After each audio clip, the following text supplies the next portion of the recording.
আচ্ছা, এখান থেকে পড়বো আজকে 523 পেজ থেকে basicity of an acid and acidity of a base. পাইছো?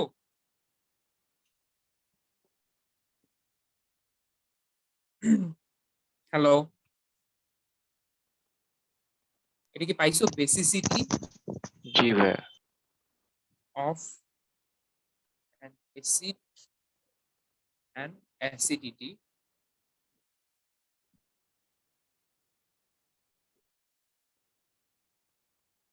আচ্ছা, এখান থেকে এমসিকিউ আসতে পারে।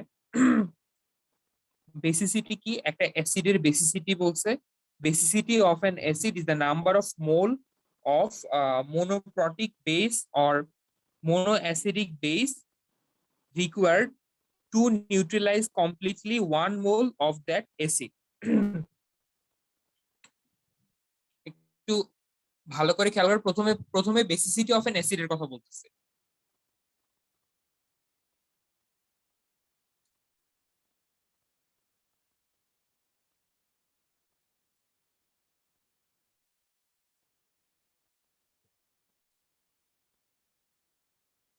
তো হাইড্রোক্লোরিক অ্যাসিড যখন সোডিয়াম হাইড্রোক্সাইড বেজের সঙ্গে রিঅ্যাকশন করে তখন সোডিয়াম ক্লোরাইড আর ওয়াটার তৈরি করে। তো এখানে যেটা বলছে সেটা হচ্ছে মোনোপ্রোটিক বেস, অথবা এটাকে বলছে mono acidic base. Monoprotic or mono acidic base এটার নাম, ঠিক আছে? তো মোনোপ্রোটিক আর মোনো অ্যাসিডিক বেস এখানে আছে সোডিয়াম হাইড্রোক্সাইড, পটাশিয়াম হাইড্রোক্সাইড, এগুলা।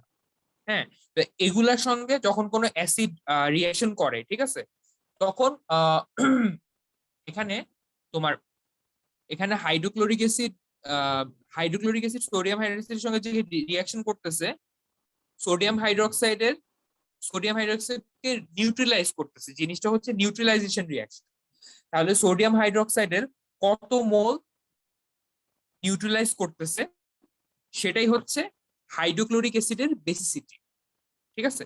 হাইড্রোক্লোরিক অ্যাসিড সোডিয়াম হাইড্রোক্সাইডের 1 মোলকে নিউট্রিলাইজ করতে পারে, তাহলে হাইড্রোক্লোরিক অ্যাসিডের বেসিসিটি হবে 1, ঠিক আছে? ধরো সালফিউরিক অ্যাসিডের কথা এবার চিন্তা করি। সালফিউরিক অ্যাসিড সোডিয়াম হাইড্রোক্সাইডের সঙ্গে সোডিয়াম হাইড্রোক্সাইডের কত মোলকে নিউট্রিলাইজ করতে পারে?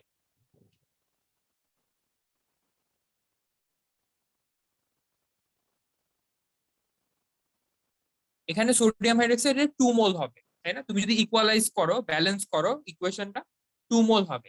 তাহলে সালফিউরিক অ্যাসিড সোডিয়াম হাইড্রোক্সাইডের কত মোলকে নিউট্রিলাইজ করতে পারে? 2 মোলকে। তাহলে সালফিউরিক অ্যাসিডের বেসিসিটি হবে 2। জিনিসটা বুঝতে পারছো কিভাবে বেসিসিটি বিয়োগ করব, মানে কিভাবে বের করব? তোমার যেই মোনোপ্রোটিক বা মোনো অ্যাসিডিক যে বেস গুলো আছে, যেমন সোডিয়াম হাইড্রোক্সাইড, পটাশিয়াম হাইড্রোক্সাইড, এগুলার যত মোলকে নিউট্রিলাইজ করবে অ্যাসিড, অ্যাসিডের বেসিসিটি তত হবে, ঠিক আছে? এখানে আরেকটা রিঅ্যাকশন আছে, ফসফরিক অ্যাসিড সোডিয়াম হাইড্রোক্সাইডের 3 মোলকে নিউট্রিলাইজ করে, তাহলে ফসফরিক অ্যাসিডের বেসিসিটি হবে 3।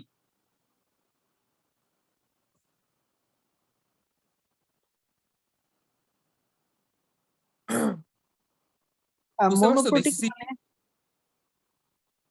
মোনোপ্রোটিক বা মোনো অ্যাসিডিক বলতে আসলে বুঝাইছে যেই বেস গুলা, মানে যে বেস গুলাতে মানে হাইড্রোক্সিল যেটা আছে, হাইড্রোক্সিল জাস্ট একটা থাকে, সেগুলাকে মোনো অ্যাসিডিক অথবা মোনোপ্রোটিক বলা হয়েছে। একটা হাইড্রোক্সিল গ্রুপ আছে খালি, তো মনোপ্রোটিক যেমন ক্যালসিয়াম হাইড্রোক্সাইড, ওখানে হাইড্রোক্সিল মূলক হাইড্রোক্সিল গ্রুপ 2টা আছে, তো এটাকে মোনোপ্রোটিক বলা যাবে না। হ্যাঁ, তো মোনোপ্রোটিক বলবো যে যেগুলাতে ওইচ একটা আছে, ঠিক আছে, সেগুলা। জি, যে তাহলে বেসিসিটি 1, কারণ এখানে সোডিয়াম হাইড্রোক্লোরিক অ্যাসিড সোডিয়াম হাইড্রোক্সাইডের 1 মোলকে নিউট্রালাইজ করতেছে, এই জন্য 1 বেসিসিটি। ও আচ্ছা। ও আর ওই যে সালফিউরিক অ্যাসিড নিচেরটাতে হচ্ছে 2 মোল। 2 মোল। হ্যাঁ, ও তারপরে আচ্ছা, এই ফসফরিক জন্য অ্যাসিড বেশি করবে 3 মোলকে। হ্যাঁ, ফসফরিক ও অ্যাসিড 3 মোলকে করবে, এই জন্য বেসিসিটি 3।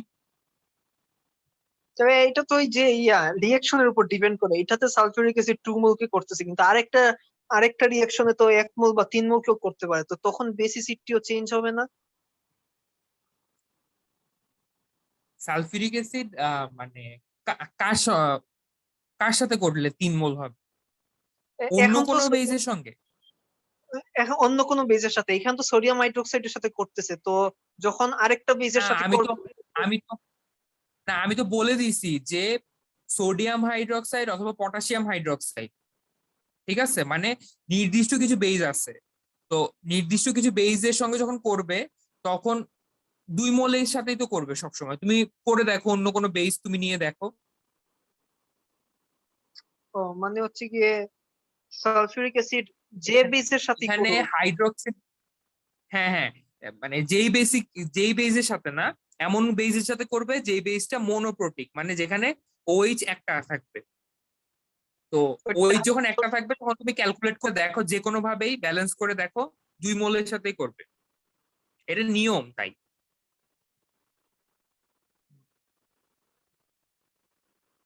তারপরে পেজে যাও, তারপরে পেজে কার্বন ডাই অক্সাইডের সাথে আছে। কার্বন ডাই অক্সাইড এটাও কিন্তু একটা অ্যাসিড, তাই না? Carbon die oxide acidic oxide বলে এটাকে। তো ওইটা হচ্ছে সোডিয়াম হাইড্রোক্সাইডের 2 মোলের সঙ্গে রিয়াকশন করতেছে, তাহলে কার্বন ডাই অক্সাইডের বেসিসিটি হচ্ছে 2। আর P2O5, P2O5 potassium penta oxide, এটা হচ্ছে, সরি পটাশিয়াম বলতে শুধু, ফসফরাস, ফসফরাস পেন্টা অক্সাইড, এটার বেসিসিটি হচ্ছে 6, কারণ এটা 6 মোল সোডিয়াম হাইড্রোক্সাইডের সঙ্গে রিয়াকশন করতেছে। এটা তোমাকে মানে বেসিসিটি যখন বের করবা তখন একটা স্ট্যান্ডার্ড একটা বেস ধরে নিতে হবে, যেমন এখানে সোডিয়াম হাইড্রোক্সাইড ধরে নিচ্ছে। হ্যাঁ, তো এরকম একটা স্ট্যান্ডার্ড ধরে নিলেই হবে, ঠিক আছে?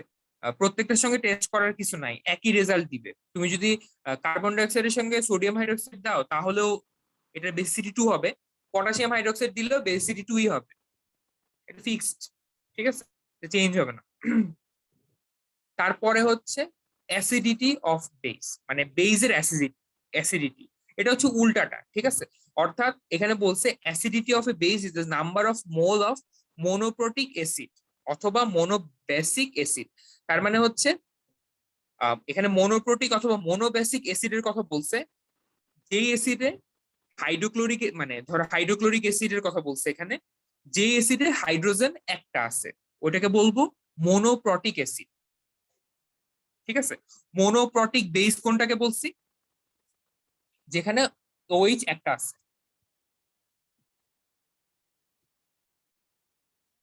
আচ্ছা, তোমরা লিখে নাও তাইলে আরো ক্লিয়ার হবে। মোনোপ্রোটিক বেস হচ্ছে সোডিয়াম হাইড্রোক্সাইড 1 OH, আর মোনোপ্রোটিক অ্যাসিড হচ্ছে হাইড্রোক্লোরিক অ্যাসিড, যেখানে একটা এইচ থাকবে খালি, মানে জাস্ট 1 হাইড্রোজেন,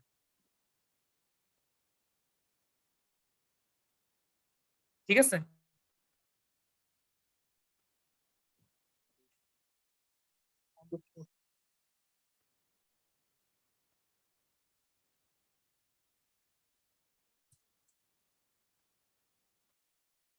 সোডিয়াম হাইড্রোক্সাইড যখন হাইড্রোক্লোরিক অ্যাসিডের সঙ্গে রিঅ্যাকশন করবে তখন হাইড্রোক্লোরিক অ্যাসিডের 1 মোলের সঙ্গে রিঅ্যাকশন করে, তাহলে এটার অ্যাসিডিটি কত হবে? 1, তাই না? ক্যালসিয়াম অক্সাইড হচ্ছে 2 মোল হাইড্রোক্লোরিক অ্যাসিডের সঙ্গে রিঅ্যাকশন করবে। অ্যালুমিনিয়াম হাইড্রোক্সাইড হচ্ছে 3 মোলের সঙ্গে করবে, অ্যালুমিনিয়াম অক্সাইড করবে 6 মোলের সঙ্গে। তাহলে যত মোলের সঙ্গে করবে ততই হচ্ছে ওই বেজের অ্যাসিডিটি, ঠিক আছে?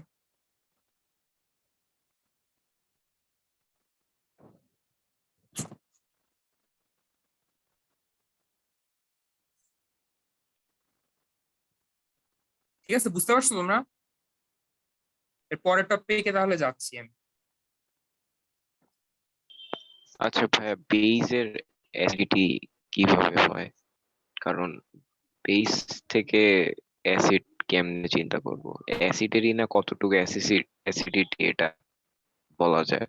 না না, এখানে এখানে যত মোলের সঙ্গে রিয়াকশন করতেছে আমি বলি, এই বেসটা মানে সোডিয়াম হাইড্রোক্সাইডের অ্যাসিডিটি 1, তার মানে হচ্ছে সোডিয়াম হাইড্রোক্সাইড কত মোল অ্যাসিডের সঙ্গে রিয়াকশন করতেছে, ওইটাকে বলতেছে অ্যাসিডিটি। তার মানে আমি এখানে বেসকে অ্যাসিড হিসেবে প্রকাশ করছি সেটা না, বেস কত মোল অ্যাসিডের সঙ্গে রিয়াকশন করতে পারতেছে। অথবা তুমি অন্যভাবে চিন্তা করতে পারো যে এই বেসটা কত মোল অ্যাসিডকে নিউট্রালাইজ করতেছে, ওইটাই হচ্ছে তার অ্যাসিডিটি। এটা একটা ডেফিনেশন আর কি। বুঝেছি ভাই।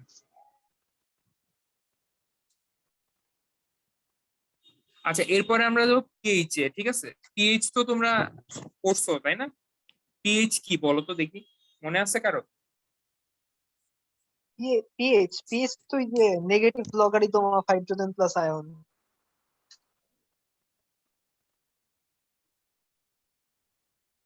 কোন একটা সলিউশন তাই না, কোন একটা এটা হচ্ছে অ্যাসিডের ক্ষেত্রে।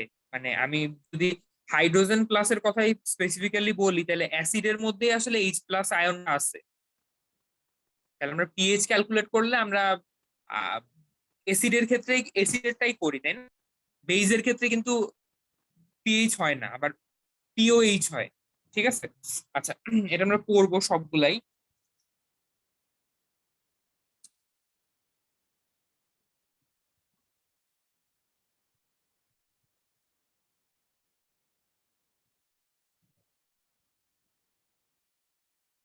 এটা হচ্ছে থার্ড ব্র্যাকেট দিয়ে আমরা কনসেন্ট্রেশন মিট করি, তাহলে হাইড্রোজেন আয়নের এইচ প্লাস আয়নের কনসেন্ট্রেশন যেটা হবে সেটা নেগেটিভ লগারিদমটাই হচ্ছে এটার পিএইচ ভ্যালু।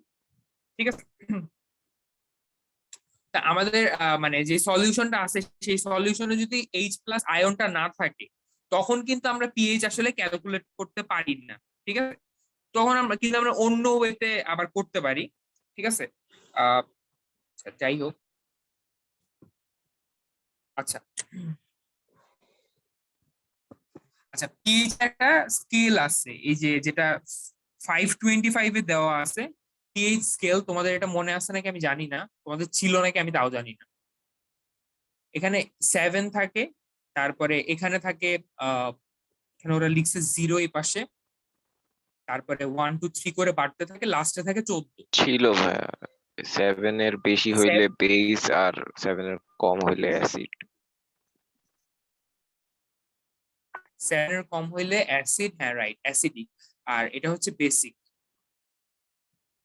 7 হচ্ছে নিউট্রাল তাই না? যখন কারো পিএইচ 7 হবে তার মানে সে নট অ্যাসিডিক নট বেসিক, সে হচ্ছে নিউট্রাল একদম। এরকম একদম 7 পিএইচ কার থাকে বলো তো?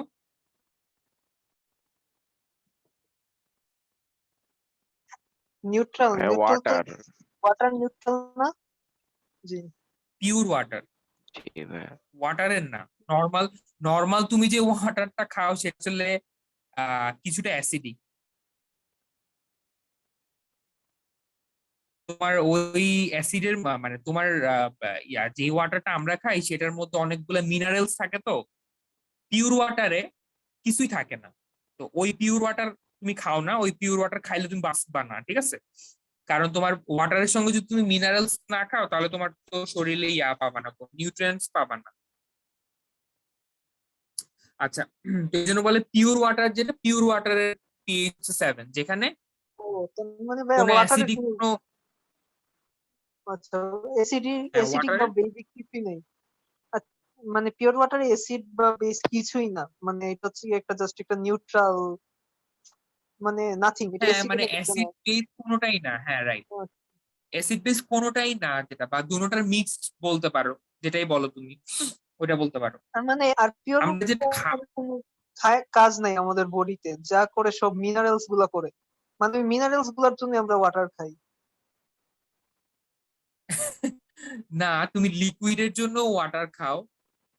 মানে তুমি তোমার লিকুইড তো দরকার অবভিয়াসলি, বাট এটা তো তুমি তুমি নিজেও বুঝতে পারবা, ওয়াটার না মানে তুমি যদি একদিন নাও খাও, মানে ওয়াটার না খাইলা বাট অন্য কোনো লিকুইড যেটার মধ্যে ওয়াটার আছে ওইটা খাইলে তো তুমি বাঁচবা একদিন তাই না? তো তোমাকে আমি বললাম তুমি একদিন কোক খাও, তুমি একদিন থাকতে পারবে অবভিয়াসলি, তারপরে তো প্রবলেম হবে। আমি বলতেছি যে মানে ওয়াটারটা তুমি মিনারেলস এর জন্য খাওয়া, লিকুইড যায় তোমার শরীরে, এটাও দরকার, তাই না? তোমার সবচেয়ে বেশি লিকুইড তোমার ওয়াটার থেকেই যায়। বাট আমি এটাও জানি যে আমি যখন অন্যান্য জিনিসও খাই ওগুলোর মধ্যে ওয়াটার আছে, এটা হচ্ছে কথা, ওইটা বলছি। আচ্ছা, এখানে এই যে পিএইচ স্কেলটা আছে, এখানে অনেক কিছু আছে, মানে এখানে যেমন স্টমাক অ্যাসিড, এটার পিএইচ কত এটা দেওয়া আছে 1 আর 2 এর মাঝামাঝি। তারপর লেমন জুসের পিএইচ কত, টমেটোস, তারপরে ব্ল্যাক কফি, মিল্কের পিএইচ হচ্ছে 6.4, মানে মিল্ক হচ্ছে অ্যাসিডিক। এই জন্যই অনেকের মানে দুধ খাইলে হচ্ছে ইয়া হয়, অ্যাসিড হয়। এবং বলা হয় যে মানে ওই মানে একটা নির্দিষ্ট টাইমে, রাতের নির্দিষ্ট টাইমের পরে মিল্ক খাওয়া উচিত না, কারণ অ্যাসিডিক রিয়াকশন শুরু হয় আর কি। কারণ তুমি নর্মালি ধরো রাতে বেলা তো ইয়া খাও না, মানে কিছু খাও না, তো তখন তোমার কি হয়, তোমার যে ইয়াটা আছে স্টোম্যাকে, যে ইয়াটা আছে না, একটা অ্যাসিড যেটা, সেটা আবার পরবর্তীতে আসা শুরু করে যখন তুমি খাও, তো তখন আর কি তোমার শরীরে অ্যাসিডিক হয়ে যায় আর কি তোমার স্টোম্যাক। অনেক প্রবলেম হয় আর কি। আবার অনেকের মানে তাদের বেশি বেশি অ্যাসিডিক প্রবলেম, তারা কিন্তু আবার দুধ খেয়ে হজম করতে পারে না, কারণ মিল্কটা অ্যাসিডিক এই জন্য। হিউম্যান ব্লাড হচ্ছে যে 7 এর চেয়ে একটু উপরে, ব্লাডের পিএইচ হচ্ছে 7.4, তো ওইটা হচ্ছে কিছুটা বেশি। তারপরে baking soda, milk of magnesia, house hold ammonia, এগুলার বিভিন্ন পিএইচ আছে, এগুলো সবগুলা বেশি। আমরা অঙ্ক করলে বুঝতে পারবো।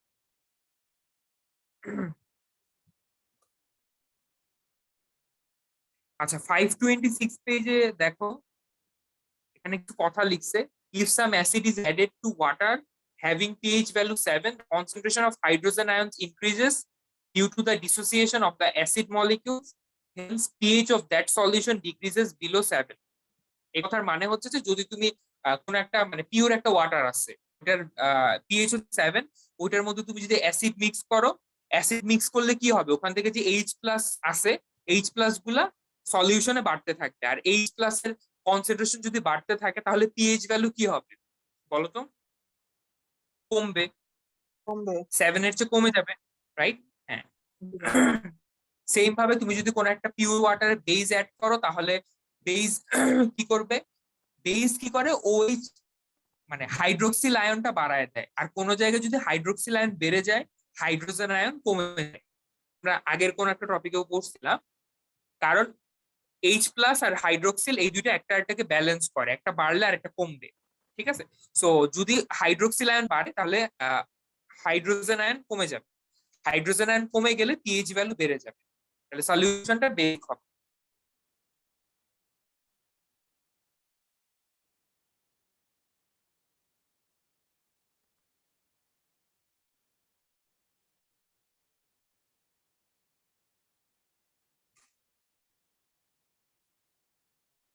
আচ্ছা, আমরা একটা অঙ্ক করি, এক্সাম্পল 4.37। এখানে কি বলছে, acid rain is a matter of serious concern because most species of fish die in waters having a pH lower 4.5 to 5. Calculate the hydronium ion concentration in a lake water. Lake water has a pH of 4.5, মানে একটা লেকে pH দেওয়া আছে 4.5। এর কি বের করতে বলছে, হাইড্রোনিয়াম আয়নের কনসেন্ট্রেশন। আচ্ছা, হাইড্রোনিয়াম আয়নের কনসেন্ট্রেশন, এটা মানে কিন্তু ওই হাইড্রোজেন আয়নের কনসেন্ট্রেশন, একই কথা, কনফিউজ হও না, ঠিক আছে? হাইড্রোজেন আয়ন যখন ওয়াটারের সঙ্গে অ্যাড হয় তখন কিন্তু হাইড্রোনিয়াম আয়নই হয়, ঠিক আছে?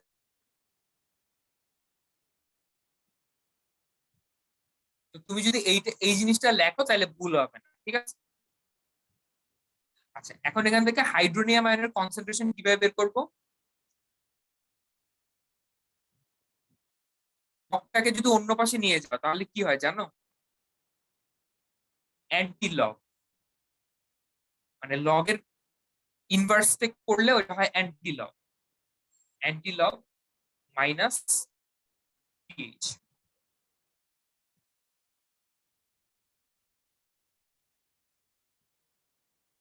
এটা তুমি যদি ক্যালকুলেটরে বসাও অ্যান্টিলগ কিভাবে আনা জানো? অ্যান্টিলগ হচ্ছে যে ক্যালকুলেটর আনার জন্য শিফট লগ দিতে হয়। শিফট লগ দিলে ওটা অ্যান্টিলগ চলে আসে। তো তুমি যদি অ্যান্টিলগ -4.5 এটা দাও, ঠিক আছে, তাহলে ক্যালকুলেটরে একটা ভ্যালু দিয়ে দিবে, ওটাই তোমার অ্যান্সার। তার মানে হাইড্রোজেনের কনসেন্ট্রেশন হচ্ছে 3 × 10⁻⁵ মানে ও আচ্ছা। মানে আচ্ছা, এই যে এখানে যে বলেছেন না যে হাইড্রোনিয়াম আয়ন মানে হচ্ছে হাইড্রোজেন আয়ন টাইপ, তাহলে তো হ্যাঁ, আচ্ছা, কি তাহলে বলো? তাহলে তাহলে তো আমরা ওই যে মাইনাস লগ হাইড্রোনিয়াম আয়নের কনসেন্ট্রেশন দিয়ে বের করতে পারি, তাহলে ওই এন্টি লগেরটা কেমন লাগবে? তোমার কোশ্চেন বুঝি নাই। এখানে আমার হাইড্রোনিয়াম আয়নের কনসেন্ট্রেশন বের করতে হবে, এটা বের করতে হবে, পিএইচ দেওয়া আছে। তাইলে তুমি এখন এই ইকুয়েশনটা কিভাবে সলভ করবা? লগ মাইনাসটাকে ওই পাশে নিয়ে লগটাকে এই পাশে নিতে হবে না? এখন আমি তো তোমাকে এটাই বললাম যে লগ যদি এক পাশ থেকে অন্য পাশে নাও তাহলে কি হবে? অ্যান্টি লগ হবে। এটার নাম অ্যান্টি লগ। তো ওই অ্যান্টি লগটা তুমি ক্যালকুলেটরে ক্যালকুলেট করে বসায় দিবা। তুমি যখন একটা ইকুয়েশনে তুমি যখন এক পাশ থেকে আরেক পাশে লেফট হ্যান্ড সাইড থেকে রাইট হ্যান্ড সাইডে যখন নাও, তখন কি হয়ে যায়? প্রত্যেকটা জিনিস ইনভার্স হয়ে যায় না? লেফট হ্যান্ড সাইডে যদি এক্স থাকে তাহলে রাইট হ্যান্ড সাইডে ওটা হয়ে যায় 1/x, মানে এক্স ইনভার্স হয়ে যায়, রাইট? তো এরকমই লগ যদি এক পাশ থেকে আরেক পাশে নাও তাহলে কি হবে? লগ ইনভার্স না, ওটার নাম হচ্ছে অ্যান্টি লগ। তো আর এই পিএইচটা, অ্যান্টি লগটা হ্যাঁ, হ্যাঁ জি ভাই, তো এন্টিলগ হবে আর পিএইচটা মাইনাস হয়ে যাবে। পিএইচ টা মাইনাস হবে না, কারণ এই মাইনাস সাইনটা সবার আগে পিএইচ এর সামনে চলে যাবে, তাই ও ও আচ্ছা।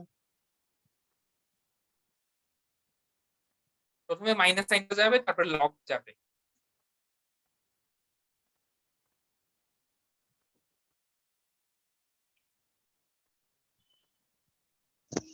হ্যাঁ তুলি। হ্যাঁ তুলো। তোমাদের বইয়ে যেভাবে করছে ওইটা দেখে আরো কনফিউজড হবা, তো বইয়ের অঙ্ক দয়া করে করতে যাও না কেউ।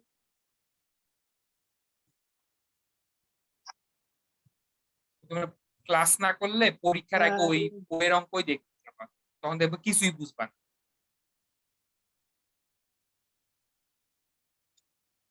আর এই যে এন্টিলগ মাইনাস পিএইচ না লিখে মাইনাস এন্টিলগ পিএইচ লিখলেও কি সেম ভ্যালু আসবে?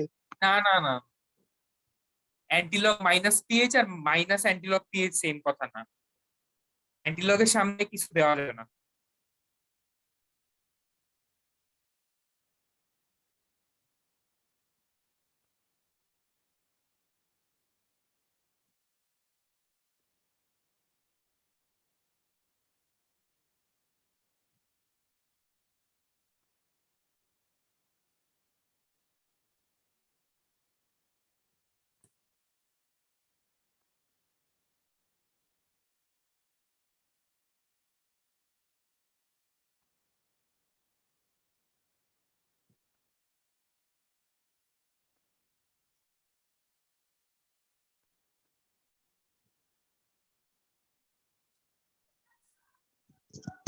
তুলসী ভাই।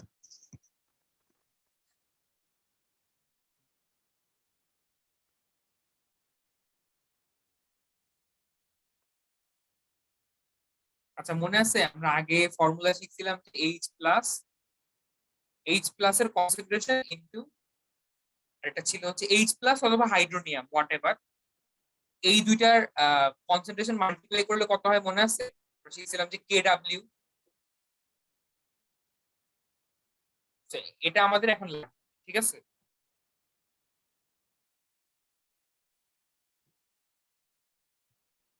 আচ্ছা, এক্সাম্পল 4.38 এ কি বলছে দেখো, calculate the pH of an aqueous solution that has an hydroxyl concentration. কে তার মানে ডাব্লিউ হাইড্রোক্সিল, 10⁻⁻14 ছিল না?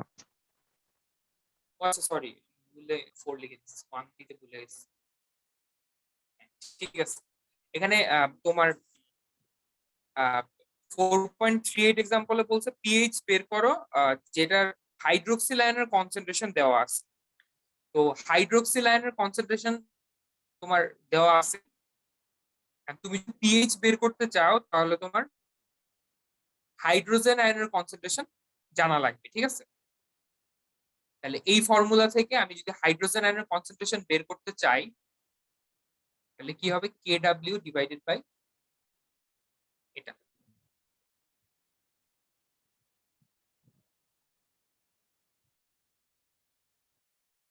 এটা ক্যালকুলেট করলে কত আসে, 5.3 ইন্টু 10⁻⁻12 এত আসে। তাহলে এটা হাইড্রোজেন আয়নের কনসেন্ট্রেশন। বইয়ে কিন্তু হাইড্রোনিয়াম আয়ন লিখছে, ঠিক আছে? হাইড্রোনিয়াম আর আয়ন, হাইড্রোক্সিল আয়ন একই কথা, সরি, হাইড্রোজেন আয়ন একই কথা।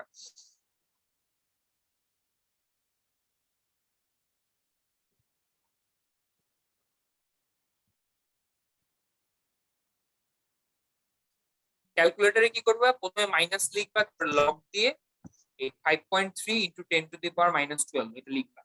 লিখার পরে যেটা অ্যান্সার আসে আচ্ছা ভাই, এই এটাই ম্যাথে হচ্ছে পিএইচ। কেডব্লিউ এর ফর্মুলাটা কেন ইউজ করলাম?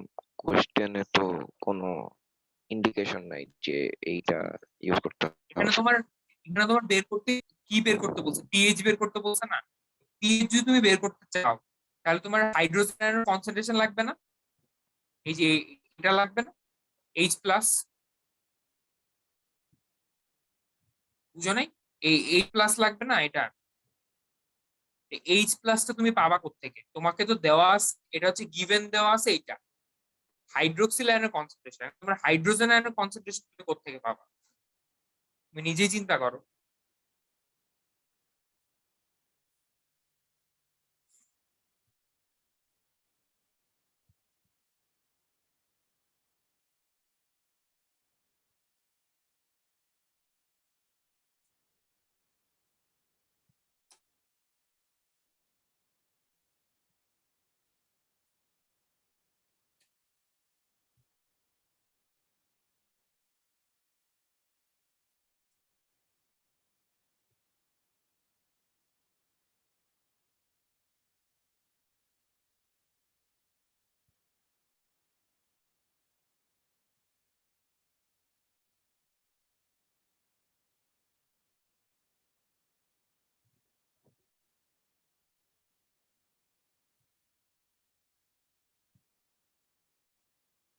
বুঝো নাই এটা?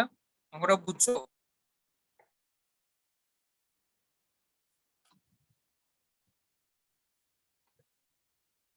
হ্যালো,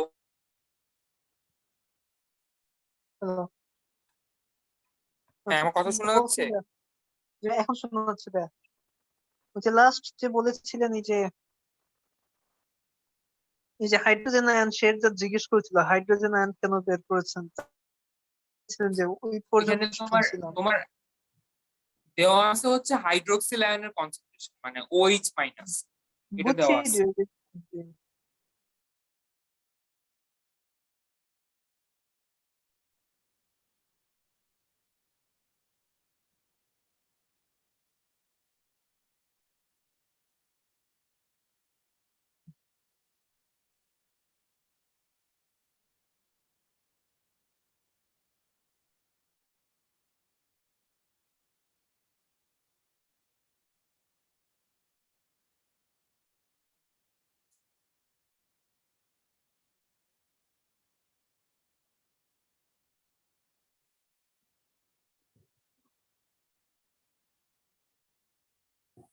এর পরেরটাতে যাবো।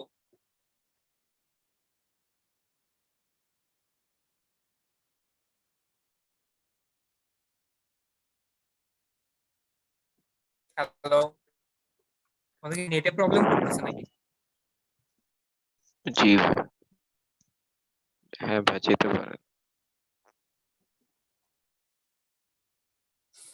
না, বলছি তোমাকে জুম থেকে বের করে দিচ্ছে নাকি তোমাকে? না ভাইয়া, নেটে ডিস্টার্ব করতেছিল, শুনতেছিলাম না। Sample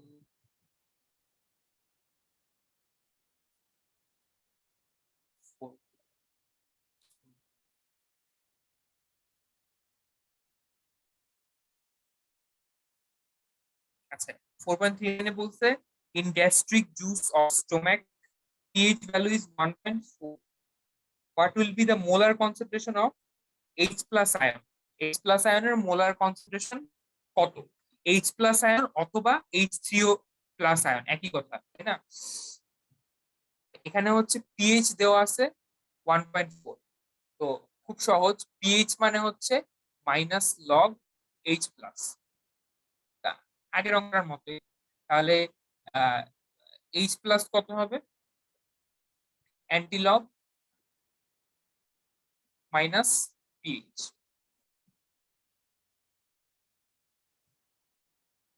minus 1.4। ক্যালকুলেটর করবা, শিফট লগ দিয়ে মাইনাস 1.4 দিবা, তাহলে এখানে কত আসবে? কনসেন্ট্রেশনটা চলে আসবে, কত আসছে? 0.04।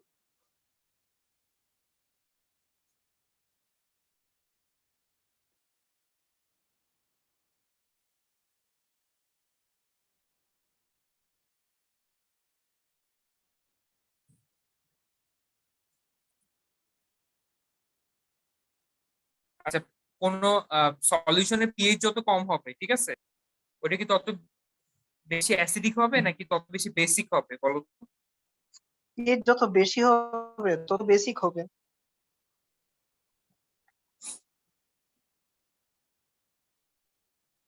হ্যাঁ 7 এর বেশি হলে তো বেসিক, তো 7 এর কম তো অ্যাসিড কনসিডার করা হয়। আই মিন যত বেশি হবে তত 7 এর থেকে বেসিক হবে। যত 7 এর থেকে ধরো পিএইচ যত কম হবে ততই বেশি অ্যাসিডিক হবে, আর 7 থেকে যতই পিএইচ থাকবে তত বেশি, মানে যত বেশি বেশি হবে তত বেশি বেসিক হবে, আর যত কমতে থাকবে তত বেশি অ্যাসিডিক হবে। আর একটা অবজেক্ট তো একদম, একটা জিনিস তো মানে কি বলবো, একটা সাবস্টেন্স তো 100% অ্যাসিডিক বা 100% বেসিক না, মানে যেটা পিএইচ 3 সেটা অ্যাসিডিক হলেও এটার মধ্যে তো কিছু বেসিক প্রপার্টি থাকতেই পারে। তো হ্যাঁ হ্যাঁ রাইট। তো যেটার পিএইচ 1 এটার চাইতে যেটার পিএইচ 3 দুটোটাই অ্যাসিডিক হলেও যেটার পিএইচ 3 সেটা একটু বেশি বেসিক। হ্যাঁ হ্যাঁ ঠিক আছে। নাকি এরকম কোনো কথা নাই যেটা 7 এর নিচে এটা পুরাই অ্যাসিডিক, ওখানে বেসিক বলতে কিছু নাই? না, পুরো না, পুরো অ্যাসিডিক বলতে কি, আহ এটা আরো সামনে তুমি আগাইলে বুঝতে পারবে আরো, এখন আমরা ইনিশিয়াল স্টেজে পড়ছি তো। আচ্ছা আমি এর পরেরটাতে যাচ্ছি, ঠিক আছে, তাড়াতাড়ি আগাই। তোমাদের কেমিস্ট্রি আর বেশি দিন লাগবে না, ঠিক আছে, আশা করি তাড়াতাড়ি শেষ হয়ে যাবে। আমি চাচ্ছিও তাড়াতাড়ি শেষ হয়ে যাক, মানে ম্যাথ দেরিতে শেষ হোক কিন্তু কেমিস্ট্রি তাড়াতাড়ি শেষ করা লাগবে, কারণ কেমিস্ট্রি সেকেন্ড পেপারে অনেক কিছু পড়া বা অনেক কিছু পড়ার আছে। এই ওই জন্য যে তুমি কেমিস্ট্রি তুমি যদি সেকেন্ড পেপারে কেমিস্ট্রি, ফার্স্ট চ্যাপ্টারটা মনে হয় আমরা ফিজিক্স চ্যাপ্টার 10 অনেক একটু পড়ছি, যে এনভায়রনমেন্টাল কেমিস্ট্রি, মানে এটা ক্লাস করি না করলে কিন্তু দেখলাম যে বয়েলস ল, আর চার্লস ল এসব সব বলে। তিনটা, না ওটা 2-3টা ফর্মুলা পড়ছো, ওটা এমন আহামরি কিছু পড়ো নাই। ফার্স্ট চ্যাপ্টারে অনেক কিছুই তুমি জানো না, তুমি পড়লে বুঝতে পারবা আর অনেক কিছু আছে। আমি যেটা বলছি সেটা হচ্ছে তুমি যদি কেমিস্ট্রি সেকেন্ড পেপারটা যদি নেক্সট মান্থে, এখন জুলাই চলে আসছে না, যদি নেক্সট মান্থে শুরু না করো তাহলে তোমার জন্য পরবর্তীতে অনেক মানে কষ্ট হবে শেষ করতে, আমি ওইটা বলছি। কারণ সেকেন্ড পেপার আসলে অনেক বড়, এটা আমি অনেক আগে থেকে বলছি না, কারণ সেকেন্ড পেপারে যেহেতু অর্গানিক কেমিস্ট্রিও আছে, চ্যাপ্টার 2 অনেক বড়, তারপরে চ্যাপ্টার 1 চ্যাপ্টার 3 এগুলো কিন্তু অনেক কঠিন, ঠিক আছে। তো ওই যেগুলো কঠিন কঠিন টপিক আছে ওগুলো পড়তে কিন্তু আমাদের অনেক টাইম লাগবে, আর আচ্ছা ভাই, সেকেন্ড পেপার অনেক ম্যাথ আছে, ফার্স্ট পেপারের তুলনায় অনেক বেশি। এই জন্য আমাদের মানে তাড়াতাড়ি শেষ করতে হবে আর কি, ঠিক আছে। এই জন্য আচ্ছা আমি ভাই, যদি এই মান্থে মানে জুলাই কথা বলতেছি, জুলাই যদি আমি এক্সট্রা ক্লাসও দিই তোমরা ট্রাই করে এক্সট্রা ক্লাস গুলো অ্যাটেন্ড করতে, কারণ আমাদের আবার ঈদও আসবে, তো ঈদের মতো বন্ধ দেওয়াই লাগবে। তো ট্রাই করবো আমি যে কোনো ভাবে হোক শেষ করতে এই মাসের মধ্যে, ঠিক আছে। বলো বলো কি বলতে চাইছিলো? আচ্ছা ভাই, যেটা বলতে চাচ্ছিলাম যে সেকেন্ড পেপার শেষ হলে এজিউম করে নেওয়া যায় যে ফার্স্ট পেপারে যা পড়ছি সব অলমোস্ট ভুলে যাবো ওই টাইপের, তো সেই ক্ষেত্রে কি আবার রিভাইজ দ্যাট টাইম পাবো নাকি? তোমাদের ক্ষেত্রে তো আমি বলতে পারতেছি না কখন এইচএসসি হবে, তাই তো জানি না, কেমনে বলবো রিভাইজ দেওয়ার টাইম পাবা নাই পাবা না? তবে তোমাদের কি জানি তোমাদের ভাগ্য খারাপ হইতে পারে। তোমাদের তোমাদের পরীক্ষা আসতে আসতে দেখা যাবে সবাইকে ভ্যাকসিন দিয়ে দিছে, তখন দেখা যাবে যে পরীক্ষা ঠিক টাইমে দিচ্ছে, কারণ গভর্নমেন্টের তো কোনো ঠিক ঠিকানা নাই হোক ভাই, কখন কি ডিসিশন নেয়। হোক ভাই, সেটাই ভ্যাকসিন দিয়ে দেয়, টাইম নিল রাজি আছি, এরপর যাতে অ্যাসাইনমেন্ট বা অটো না দেয়, ওইটা দিলে একবারে সর্বনাশ। না তোমাদের তো এপ্রিল, মানে কলেজের স্টুডেন্ট যারা আছে, যাদের জি 18 বছরের নিচে, ওদের তো জি, ভ্যাকসিন দিবেই না, মানে ওদের তো ভ্যাকসিন নাই। 18 বছরের নিচে তো কাউকে তো ভ্যাকসিন আমরা তো দেওয়া 18 মানা। প্লাস ম্যাক্সিমাম, আমরা তো 18 প্লাস। ভাই আমি তো 18+ না, আমি কি পাবো না? হিসাব অনুযায়ী হিসাব অনুযায়ী তো তোমার অ্যাডাল্ট হওয়ার কথা না। কারণ এইচএসসি তো সবাই 18-এই কমপ্লিট করে হিসাবে, না মানে, তাই না? মানে সার্টিফিকেট ষোলো বাংলাদেশের বছরে মানুষ সবাই 16 বছরে সবাই এসএসসি করে। কিভাবে আমি তো 4 বছরের স্কুলে ভর্তি হলাম এবং এসএসসি দিলাম কি 17 না 18, তো 16 বছর হলে মানুষ কি 2 বছর বা 3 বছরের স্কুলে ভর্তি হয়? তুমি প্রি তুমি প্রি স্কুলে পড়ছো, তাই মানে ঢাকায় এরকম নিয়ম আছে, প্রি স্কুলে পড়ে, মানে এই যে কেজি তারপর আছে না নার্সারি আরো। কেজি, স্ট্যান্ডার্ড ওয়ান উঠলাম 4 বছরে, মানে 4 বছর পড়ার পর শুনো ক্লাস ওয়ানে উঠছি, তোমাদের প্লে গ্রুপ, নার্সারি কেজি। তোমরা তো ঢাকায়, তোমাদের তো ঢাকায় গ্রোন আপ ব্রট আপ, কিন্তু ঢাকার বাইরে কিন্তু মানে এগুলো আমাদের ছোটকালের কথা বলতেছি, তখন কিন্তু এরকম সিস্টেম ছিল না। আর থাকলেও খুব কম দেখছি আমিও তো শহরে ছিলাম, চিটং শহরে, কিন্তু আমি খুব আমাদের সময় ছিল যে তোমার এরকম কেজি তারপরে এগুলো ছিল না, হ্যাঁ। তখন সবাই প্লেতে ভর্তি হইতো, মানে প্লে ছিল তারপরে ওয়ান ওয়ান টু এরকম করে ভর্তি হইতো। তো আমরা এখানে যেটা একটা হয় দুইটা তোমরা 4 বছরে তোমার, হ্যাঁ তোমরা 4 বছরে ভর্তি হইলো, তোমাদের যেহেতু নার্সারি কেজি এগুলো ছিল, এই কারণে এসএসসি টা ডিলে হয়েছে। আর ঢাকায় এই ট্রেন্ডটা আমি দেখছি, সেটা হচ্ছে যে মানে তোমাদের এসএসসি এমনিতে ইচ্ছা করেই দেরিতে দেয়, মানে প্যারেন্টসরা কি মানে ইয়া করে, মানে দেরিতে ভর্তি করায় বা দেরিতে ইয়া করে আর কি।